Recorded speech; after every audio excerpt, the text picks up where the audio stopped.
because it's all black and white, whereas the new online records are in colour, much clearer.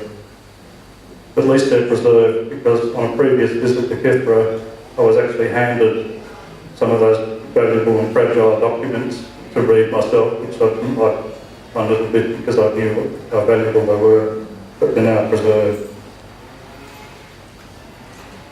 I think a few people have mentioned KithraFamily.net, which is a huge resource.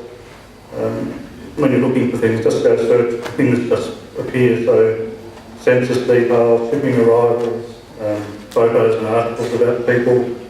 Sometimes a family tree might appear with someone that you want, or gravestone photos. And the other thing that you find when you go on there is to actually start meeting people, because you contact people and develop relationships. In particular, I learned about the book called Life in Australia, which I hadn't heard of. And when I studied that in more detail, it talked about my grandfather, Peter Stathis, and his brother. And they had a cafe and ran a business in Hay, in New South Wales. They appeared in that book, and that's where we found that photograph, which was the earliest photograph when he was in his very early 20s.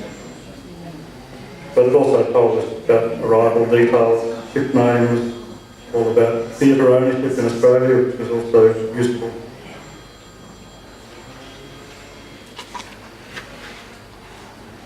You must not forget Dr. Google, because Dr. Google is a good source of information, and just putting a search in there, you'll be amazed at what you can find. I think if nothing else, you get good background information. I found lots of wonderful contextual photographs, the ships that relatives came on, towns they lived in, and so on. And sometimes you'll stumble on something like the Compass site, which has lots of information.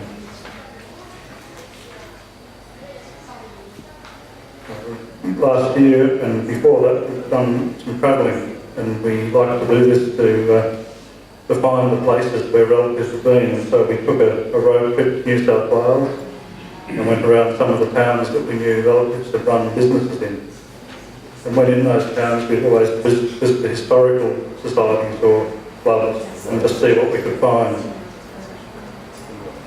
So when we went to Canowindra, we found some very good photos, and you'll see in that bottom right photo there when the water was turned on in the late 1920s outside the Garden of Roses Cafe.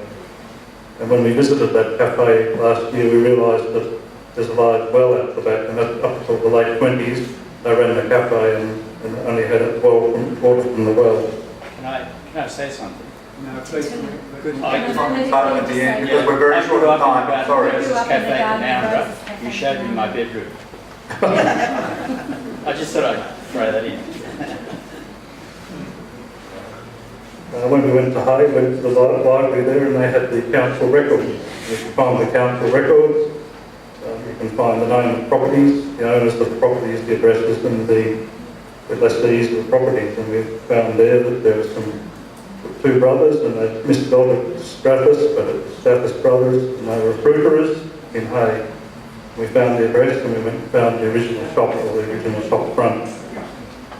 And it's always a good thing, I think, to be able to go and stand in the place where others have stood, and you understand how difficult it must have been to go all that way out from Sydney and run a business, so just so far away from where you came from. In Cowra, we found some wonderful photographs of old Cowra. Before the advent of some of the documents in Trove, we found some advertisements about our great uncle's shop, or shops, and one of them there was also called the Garden of Roses, and we actually found the shop still in existence, but now it's Pioneer Cafe. In West Wyalong, another place of relatives, we obtained some photos there of our great uncle Con Vilos's picture theatres from way back, one of them being the Tivoli, which was a conventional theatre. The other one was the Rio Gardens open air theatre, which was used in the summertime. None of those buildings exist now.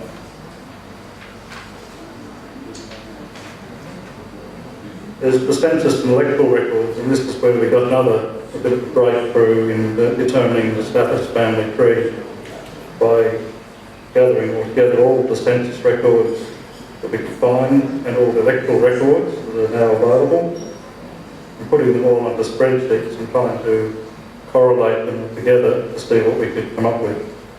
And when I did that, I was able to come up with a speculative family tree for our status family. It goes back to 1770 or thereabouts. All I've got to do now is actually prove that's correct by finding all of the birth records and marriage records.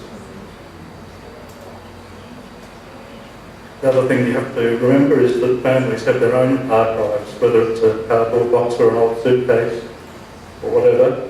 Go and see what you can find from relatives. And we've found some wonderful things, whether they be school certificates, school reports, photos obviously, certificates, lots of letters, references for jobs, all sorts of fascinating documents that all add to the story.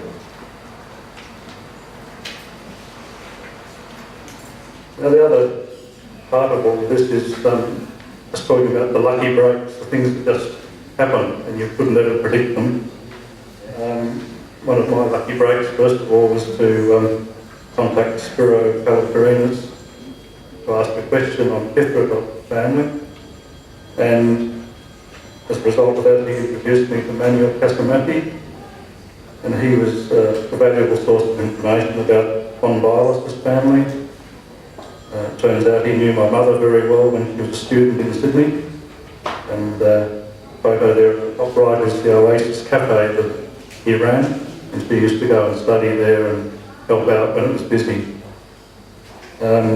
He also was very forthcoming with information about my status family in Kithera.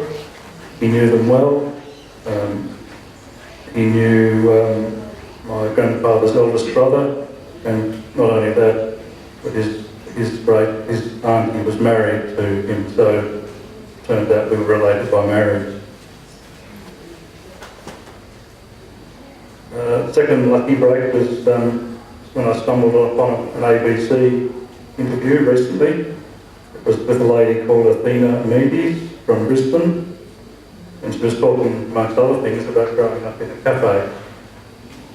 And when I followed up with that, I checked some details and immediately discovered that she was related by marriage through her grandfather, Jack Farros, who was the business partner and brother-in-law of my great-uncle Angelo.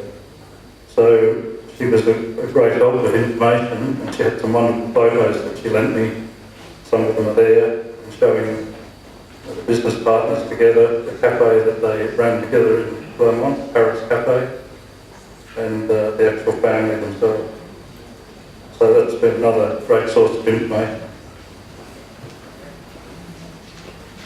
Most recent lucky break of all was only a few days ago when I stumbled upon a family tree on Ancestry.com, and in there was a person by the name of Demetrius Lentzos, brackets Bialis. And when I followed up with the lady who ran the family tree, it seemed very likely that he could be a missing brother of my grandmother's. And I was still a bit sceptical until she was able to produce a marriage certificate which actually confirmed that he was a long-lost brother that had been ostracised from the family and had apparently run off overseas, abandoned his family, and eventually died in the US. So she was able to provide a photograph of him, so it was another valuable break.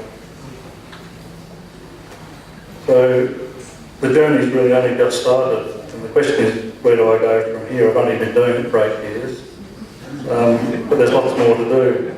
I've got to go back to Kithra, I've got to go and call through the church records, get all the birth certificates and so on. I've got a lot of that to do. I've got to track down more relatives, I've got to scan more photos. I've got lots of photos that are what I call mystery photos.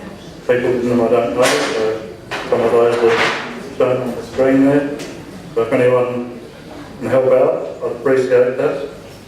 But the last thing of all, and probably the most important, I've got to write all this stuff down to my children and grandchildren. That'll be the hard bit. So that's the end of my presentation. I'd just like to thank you for listening. Thank you to my wife Christine for her patience, because I tried to mad with all my Greek stuff. Thank you to my cousins Cherie here and Erin, who's not here, because they're helping out with this project. Thank you to all the helpful people. Some of those are here in the audience as well, who have helped me with information and stories and photos. And also thank you to my mother, who didn't make it to hear about all this, but she told me enough about the family to make me want to know more. So that was the start of all of this. So thanks very much.